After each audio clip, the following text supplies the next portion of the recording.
ഇന്നലെ വൈകിട്ട് ബോറടിച്ച് പണ്ടാരടങ്ങിയിരിക്കുന്ന സമയത്താട്ടോ നമുക്കൊന്ന് മൂവിക്ക് പോയാലോ എന്ന് വെച്ചാൽ പെട്ടെന്നൊരു പ്ലാനിങ് വന്നത്.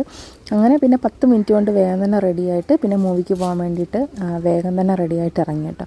അങ്ങനെ പിന്നെ വണ്ടി എടുത്തുകൊണ്ട് വേഗം പോവുകയാണ് കേട്ടോ. അപ്പം ഏത് മൂവിക്കാണ് പോകുന്നതെന്നൊന്നും എനിക്കറിയത്തില്ല. അപ്പം ടിക്കറ്റൊക്കെ ബുക്ക് ചെയ്തിട്ടുണ്ടെന്ന് പറഞ്ഞു. അങ്ങനെ ഞങ്ങൾ പോവാം കേട്ടോ. അപ്പോൾ നമ്മൾ പോകുന്ന വഴിയിൽ കുറച്ച് വീഡിയോ എടുത്തിട്ടുണ്ട്. പക്ഷേ ക്യാമറ ഓൺ ചെയ്യാതെയായിരുന്നു നമ്മൾ കുറേ ആക്ടിങ് കാര്യങ്ങളൊക്കെ കാണിച്ചത്. അതും പറഞ്ഞുകൊണ്ടാണ് ഞാനും ആമയും കുടുകിടാ ചിരിച്ചുകൊണ്ടിരിക്കുന്നത്.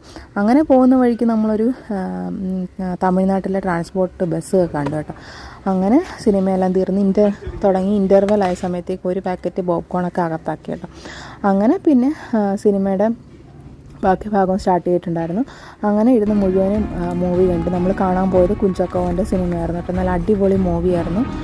ഒരു വെറൈറ്റി ആയിട്ടുള്ള ഒരു കഥയും ഒക്കെ കാര്യങ്ങളായിട്ട് സിനിമയും കണ്ട് ഇറങ്ങിയ സമയത്ത് സിനിമയുടെ ആരോ ഒക്കെ അവിടെ ഉണ്ടായിരുന്നു. ആരാണെന്ന് കൃത്യം അറിയാത്ത കാരണം ക്യാമറയും കൊണ്ട് അങ്ങോട്ടൊന്നും പോയി നമ്മൾ വീഡിയോ ഒന്നും എടുത്തില്ല കേട്ടോ. പുറകെ അവിടെ റോഡിൽ നിന്ന് സൂം ചെയ്ത് ഒന്ന് ജസ്റ്റ് ഷൂട്ട് ചെയ്തെടുത്തിട്ടോ. അങ്ങനെ ഞങ്ങൾ സിനിമയും കണ്ടു കഴിഞ്ഞ് നേരെ ഫുഡ് വാങ്ങി വീട്ടിലേക്ക് ബൈ.